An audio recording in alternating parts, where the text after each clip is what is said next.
Oke,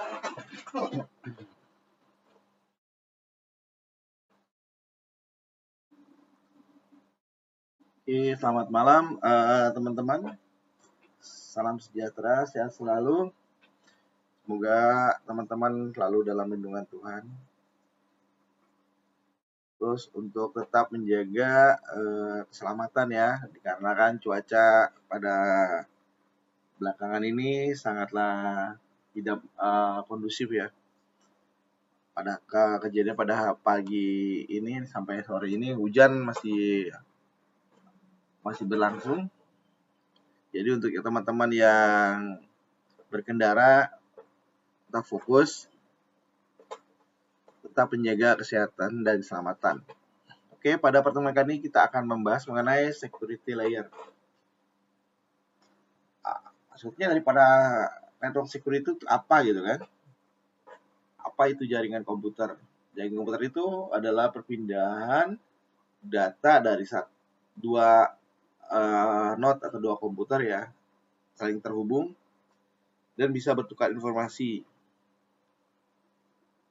Di sana juga terdapat beberapa lapisan yang saling independen satu sama lainnya, disebut protokol. Adapun lapisan-lapisannya yang dimiliki seperti misalnya physical, data link, network, transport, session, presentation, application, yang biasa disebut atau lebih dikenal di kalangan luas adalah sebagai Open System Interconnection atau OSI.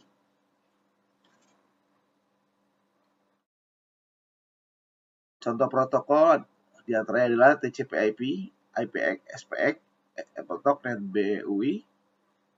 Yang mana banyak digunakan adalah TCP/IP, di mana pada TCP/IP terdapat 4 lapisan. Yang pertama adalah link, internetwork, transport, dan application.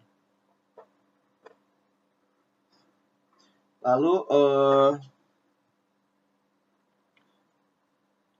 proteksi jaringan komputer untuk layer 2 melakukan MAC address authentication, yakni bagaimana kita mengontrol yang dilakukan pada switch hub dan wireless access point. Jadi misalnya kita hanya ingin memberikan izin device-device yang bisa menggunakan network resource kita ya.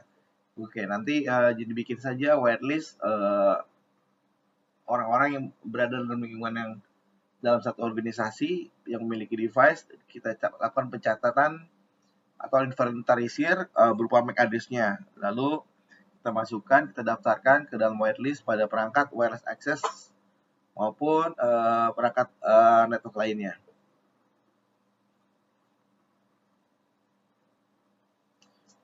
Kemudian pada layer 3 perlindungan dilakukan berdasarkan alamat IP dan port.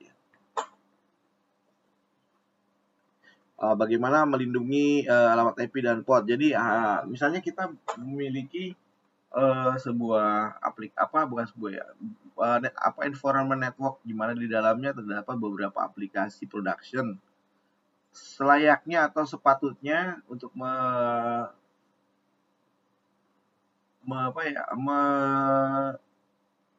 dari sisi keamanan gitu ya, kita membuat sebuah jaringan seperti itu ya, kita harus memisahkan antara jaringan yang digunakan kita share ke publik, misalnya wifi atau hotspot gitu ya. Jadi kita buat sebuah rule pada security kita bahwa jaringan komputer-komputer yang berada dalam jaringan publik pada area LAN kita itu tidak diperkenankan untuk mengakses jaringan untuk yang satu segmen dengan production atau application server gitu, seperti itu.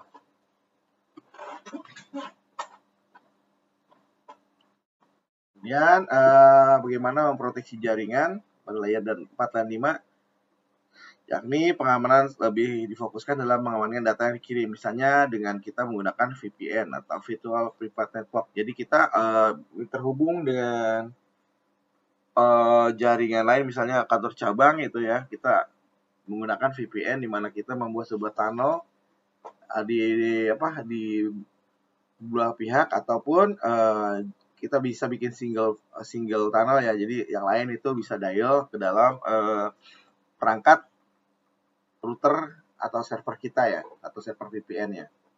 Kemudian layer 7 adalah metode yang digunakan seperti SSL atau Secure Socket Layer. Misalnya ketika kita mengakses domain dengan menggunakan HTTPS gitu. Dan juga mengakses komputer remote dengan SSH atau Secure Shell dan HTTP Secure Copy. Kenapa kita untuk yang SSL itu sangat sekarang wajib digunakan karena untuk beberapa browser itu mereka akan langsung memblok bahwa kita tidak bisa menjalankan sebuah aplikasi web khususnya yang tidak menggunakan SSL ya demi keamanan gitu.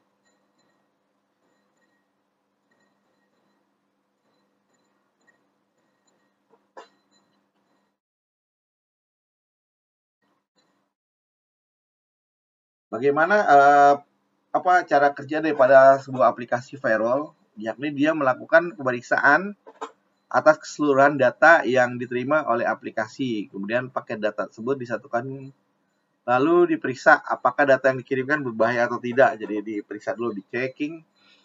Apabila terdapat suatu threat gitu ya pada aplikasi, maka data tersebut disingkirkan atau dibuang atau dilakukan karantin gitu ya. Dimana firewall itu biasanya khususnya aplikasi misalnya Windows ya, dia sudah ada bawaannya dari OS-nya gitu ya. Kemudian dapat juga mengakibatkan resep data yang sampai ke aplikasi menjadi agak lama ya karena proses pengecekan tersebut ya. Contohnya pengecekan email pada email klien. Adapun tujuan utama dengan adanya keamanan adalah kita bisa membatasi akses informasi dan sumber-sumber pemakai yang memiliki hak akses. Ada beberapa ancaman keamanan, leakage atau kebocoran, yakni aksi berupa pengambilan informasi oleh intruder atau penerima yang tidak memiliki akses atau yang tidak berhak. Kemudian untuk tampering, yakni mengubah informasi yang tidak legal. Vandalisme atau pengerusakan, yakni gangguan operasi sistem tertentu di mana pelakunya tidak mengharap keuntungan apapun. Jadi dia hanya berdasarkan hobi atau iseng gitu ya. Serangan pada sistem terdistribusi tergantung pada pengaksesan keseluruhan komunikasi yang ada atau membuat saluran bayi yang menyamarkan atau masquerade sebagai koneksi legal. Adapun penyerangan pasif, dia hanya mengamati komunikasi atau data. Sedangkan untuk yang penyerangan aktif, dia akan aktif memodifikasi jalur komunikasi atau data kita ya dengan cara memasukkan atau pengubahan email atau juga menggunakan TCP/IP spoofing. Jadi seakan-akan dia itu ketika mengirimkan email itu berdasarkan dari domain yang sama atau sumber yang dapat terpercaya dan juga berdasarkan daripada IP yang sudah dikenal gitu kan. Dan eavesdropping yakni mendapatkan duplikasi pesan tanpa izin. Sedangkan masquerading adalah mengirim atau menerima pesan dengan menggunakan identitas lain tanpa izin mereka. Message tampering yakni bagaimana mencegat atau menangkap pesan dan mengubah isinya sebelum diterima. Jadi dia hijack transfer data ya di tengah-tengah ya atau bisa sebutnya man in the middle tag. Dia merupakan message tampering dengan mencegat pesan pertama membutuhkan kunci encrypsi pada pembentukan satu saluran yang aman, di mana si attacker menyisipkan kunci lain yang memungkinkan dia untuk dapat mendekrypt pesan berikutnya sebelum di-encrypt oleh penerima. Jadi dia decrypt dulu ya sebelum pesan tersebut diteruskan kepada penerima aslinya ya. Kemudian replaying yakni menyimpan pesan yang ditangkap untuk pemakaian berikutnya. Sedangkan denial of service yakni membanjiri saluran atau sumber lain dengan pesan yang bertujuan untuk menggagalkan pengaksesan pemakai lain. Jadi dia melakukan flooding berupa paket data ya ke sebuah sasaran tujuan ya. Jadi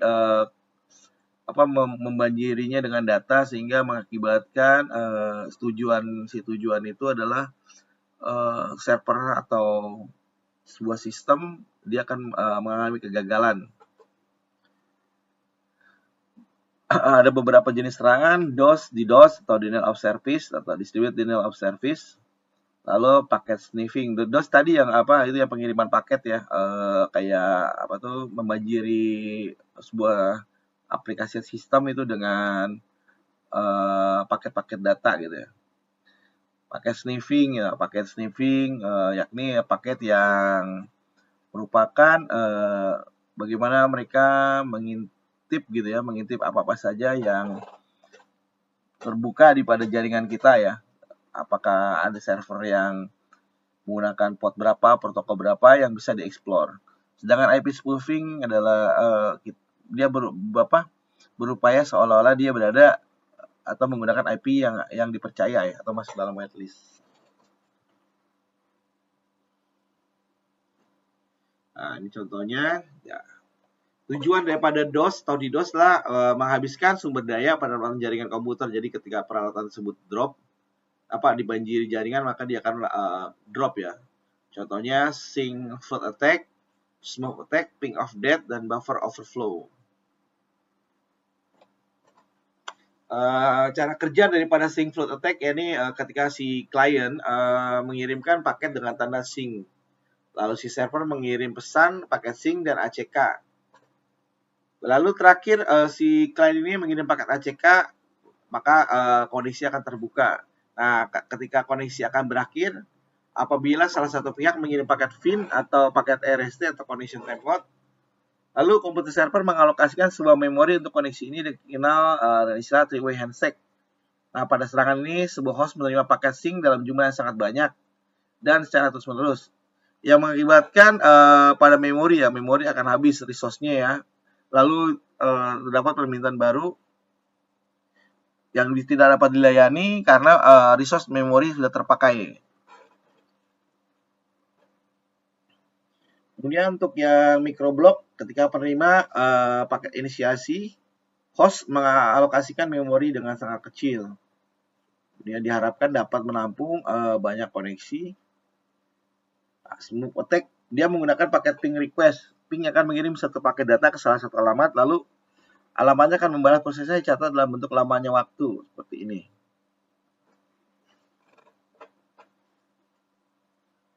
Bagaimana cara menangani sync flood attack? Yakni dengan cara microblocks. Jadi saat penerima pakai inisiasi, lalu host mengalokasikan memori dengan sangat kecil, jadi dibatasi untuk penggunaan memori untuk hal-hal yang patut dicurigai sebagai serangan. Lalu diharapkan dapat menampung banyak koneksi.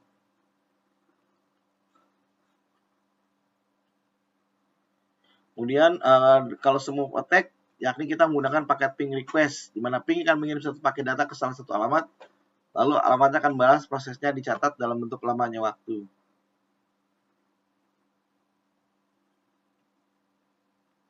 Yakni si penyerang mengirim paket ping request ke banyak host secara broadcast, di mana IP pengirim diubah menjadi IP host yang akan diserang. Berdampak host menjadi selalu sibuk dan kehabisan sumber daya komputasi, mengakibatkan layanan drop ya, atau tidak dapat berjalan. Jadi caranya dia setup pada aplikasi tidak melayani permintaan ping request. Jadi untuk ICMP-nya itu di drop ya. Jadi tidak mengizinkan ada paket ping masuk ke dalam yang menuju ke aplikasi.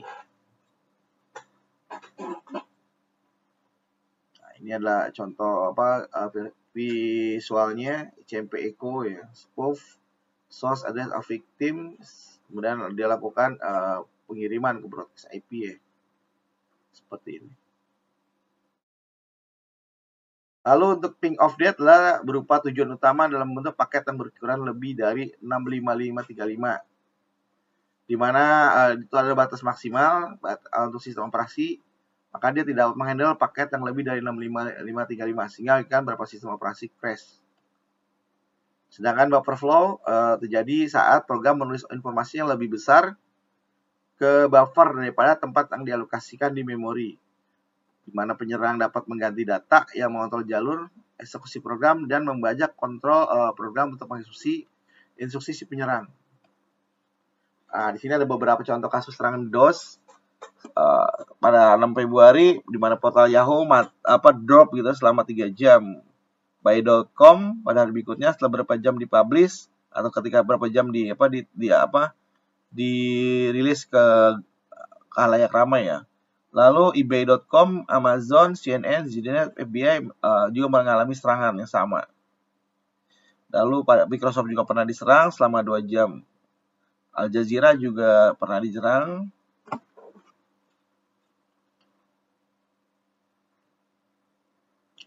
Lalu pada kasus serangan DDoS pada 20 Oktober 2002 terjadi penyerangan terhadap 13 root DNS server. Akibat daripada serangan tersebut adalah 7 dari 13 server menjadi down atau tidak dapat melayani. Kemudian paket sniffing adalah sebuah metode serangan dengan cara mendengarkan seluruh paket yang lewat pada sebuah media komunikasi. Lalu paket-paket tersebut disusun ulang sehingga membentuk data. Lalu dilakukan pada koneksi broadcast. Bagaimana cara penanganannya? Pakai sniffing gunakan suite. Jadi hub itu produk lama yang sekarang nggak ada hub lagi ya. Lalu gunakan koneksi SSL atau VPN. Pakai sniffing sebagai tool administrator ini adalah sangat berguna ya dalam hal kita memantau jaringan atas paket-paket apa saja yang dianggap abnormal ya. Kemudian kita juga bisa mengetahui pengirim dari paket-paket yang tidak normal tersebut. Kemudian untuk IP spoofing adalah serangan yang bertujuan dalam hal menipu orang. Dia mengakukannya dengan mengubah IP sumber sehingga mampu melewati firewall. Lalu pengiriman paket palsu ini dilakukan dengan raw socket programming. Sedangkan DNS forgery adalah sebuah metode penipuan terhadap data DNS. Penyerang membuat DNS palsu, akses ke sebuah website dialihkan ke website lain atau redirect. Untuk yang DNS cache poisoning, dia memanfaatkan cache dari setiap DNS. Jadi setiap kita mengakses suatu tujuan, kita melewati DNS, maka dia biar lebih cepat, dia tuh akan menyimpan sebuah cache ya. Nah, si DNS cache poisoning itu memanfaatkan cache tersebut ya. Jadi si penyerang itu membuat data palsu yang nantinya tersimpan di cache sebuah DNS, nanti akan terpakai oleh si pengguna yang mengakses DNS tersebut. Bagaimana cara menangani serangan-serangan tersebut atau metode pertahanannya? Untuk implementasi intrusion detection system, dia bisa mendeteksi adanya intrusion atau serangan-serangan ya yang tidak wajar atau aktivitas pada jaringan yang tidak wajar. Lalu IDS memiliki data signature base ya atau sudah dilihat pola pattern serangannya, jadi dia memiliki database-nya yang akan digunakan menilai apakah paket yang terjadi atau dikirim atau datang itu wajar atau tidak. Ada 2 jenis IDS, yakni network base dan juga host base. Untuk network base, dia mengamati jaringan yang mendeteksi adanya kelainan, misalnya network flooding, port scanning, usaha pengiriman virus via email. Sedangkan untuk yang host base IDS-nya itu dipasang pada host dalam hal untuk kita dapat mendeteksi kelainan pada host tersebut. Misalnya ada proses yang semestinya tidak berjalan sekarang sedang berjalan. Ada virus di workstation. Jadi dia ditentukan host mana atau komputer mana yang dicurigai gitu kan. Lalu melakukan implementasi network management. Si administrator bisa memantau pengguna jaringan untuk mendeteksi adanya masalah.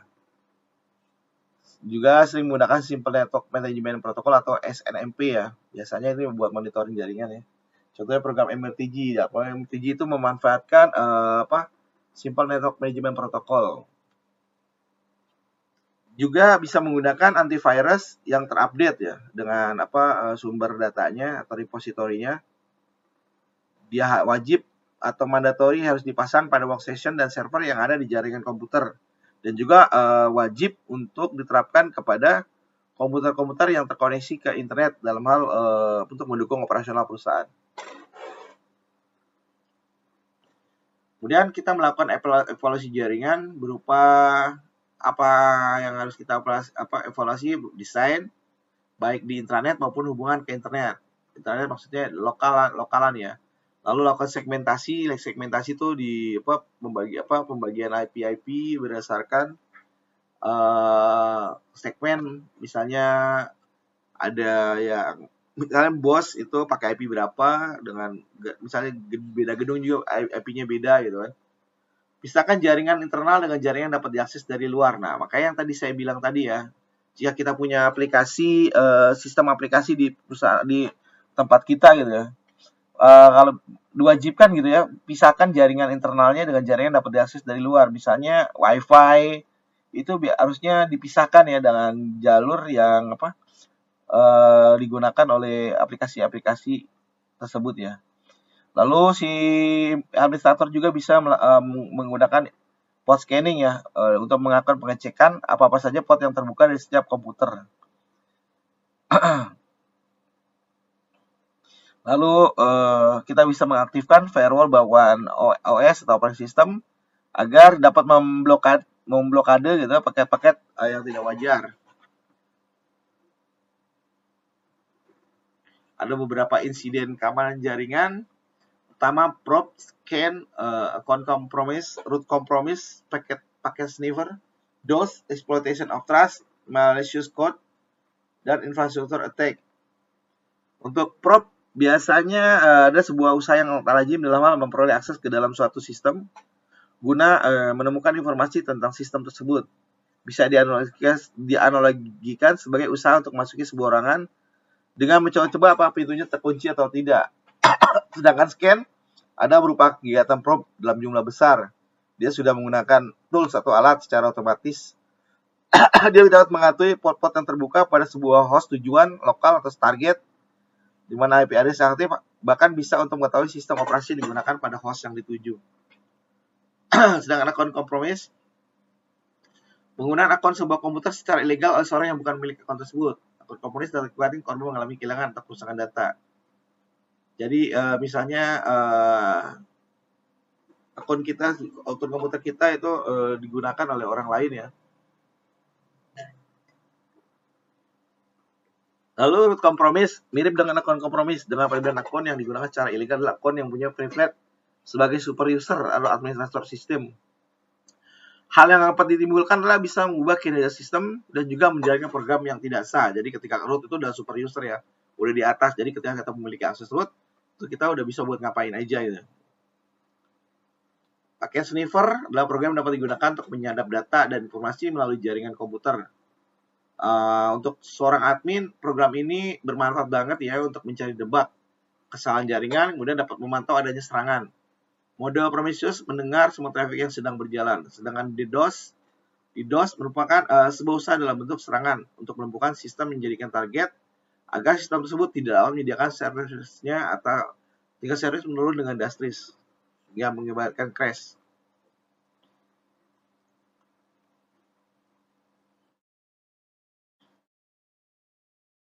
Dengan malicious code adalah suatu program yang bisa dieksekusi akan menyebabkan sesuatu yang tidak diinginkan. Dalam user yang termasuk malicious code, trojan horse, virus, dan worm. Worm merupakan program yang dapat menduplikasikan diri atau menyebar tanpa intervensi manusia setelah program tersebut dijalankan. Jadi dia bisa menduplikasi aplikasi programnya ya. Jadi bisa membanjiri sehingga mengakibatkan komputer hang gitu ya. Sedangkan Trojan Horse adalah program yang disipkan tanpa pengetahuan si pemilik komputer. Jadi bisa dikendalikan dari jarak jauh dan memakai timer.